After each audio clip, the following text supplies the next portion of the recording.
Katatapos lang mamulaklak ng ating kape. Yan. Pero hindi pa tayo tapos mamitas. Makita nyo sa aking video. Dami pa natin pipitasin mga farmers. Oh. Oh, pabalik-balik tayo mga farmers. Alos, ayan. Marami pa mga farmers. Parang hindi pa nababawasan yung ating i-harvest mga farmers. Oh, baga, kagandahan mga farmers pag marami kang ginagawa. Nalilibang ka na hindi mo namamalayan na ang dami ng hinog ng ating kape. Ito ka-farmers, itong ating dating manggahan. Yan. Kumbaga tinamnan ko ng kape. Kumbaga hindi na ako naglilinis. Kumbaga malinis na siya nang dahil sa kape. Kumbaga hindi na inaabot ng sunog mga ka-farmers. Staring at my thoughts floating up to the ceiling. I'm swimming in everything you said. I'm thinking about jumping in it. Staring. Farmers, ay hindi na pala good morning mga farmers, alas 11 na, kumbaga tanghali na tayo. May nakasalubong ako mga farmers, bakit daw laging tanghali ang punta ko ng farm. Kumbaga nagtataka sila, yung papasyal-pasyal natin, nakikita nila na ang bilis nating magpalaki ng farm.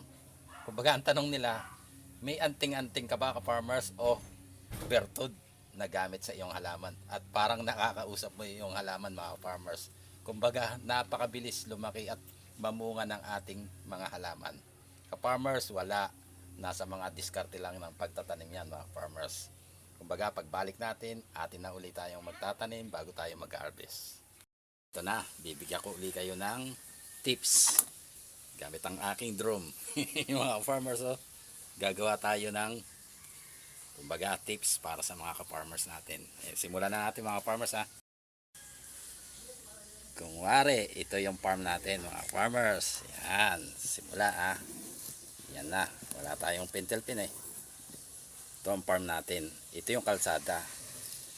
Bababa na ako ng kalsada mga farmers. Paunahin ko na yung aking ka-farmers. Magsasaing siya. Ngayon ka-farmers, pagpunta ko ng farm, bababa na ako rito. Kumbaga dito pa lang, naglilinis na ako bago makasaing at makapagluto ng ulam. Pagdating ko ng kubo, may na-harvest na ako, nakapaglinis pa ako ng aking mga kape. Okay? Simpleng paraan mga ka-farmers, simpleng tips. Farmers, may bertod nga ako. Bertod ng baboy ramo. Kumbaga ka-farmers, kung saan gubat nandun ako. Bertod dito mga ka-farmers, ito. Dadaling ko na ang aking bertod. Ito mga farmers, ang aking bertod. Kumbaga, pag wala tayong pera, tiis-tiis mga farmers. Hindi yung may pera tayo, buminta tayo, bibili tayo ng napakasarap na ulam. Paano yung bukas at sa susunod na bukas?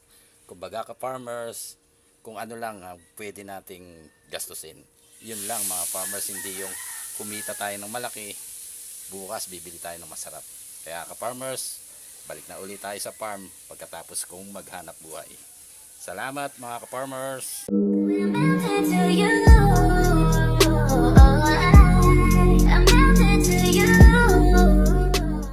Tayong ibang gagawin mga farmers kundi tanim, harvest. Kumbaga yun lang dapat ang maging problema ni farmers. Hindi yung wala tayong panggastos, dahil wala tayong pambiling abono. Nag-aabono ka nga ka-farmers, pero yung kape mo sobrang tanda na. Ang magandang proseso yung mga farmers, palitan mo na yung kape dahil tumatanda. Tulad nito mga farmers, oh, halos hindi pa katandaan pero ang daming bunga. Pero marami pa siyang bunga, may kapalit na siya. Kumbaga ka-farmers, nakikita nyo sa aking video, ito ang kapalit kung sakaling matanda na itong ating kape. Meron na akong kapalit mga farmers na itinanim. Nakita nyo mga farmers, halos ang babata niyan. Pero hindi ko siya impo-proning mga farmers. Ang gagawin ko ka-farmers, pag akin ang naiproning to, ito na i-aking harvest.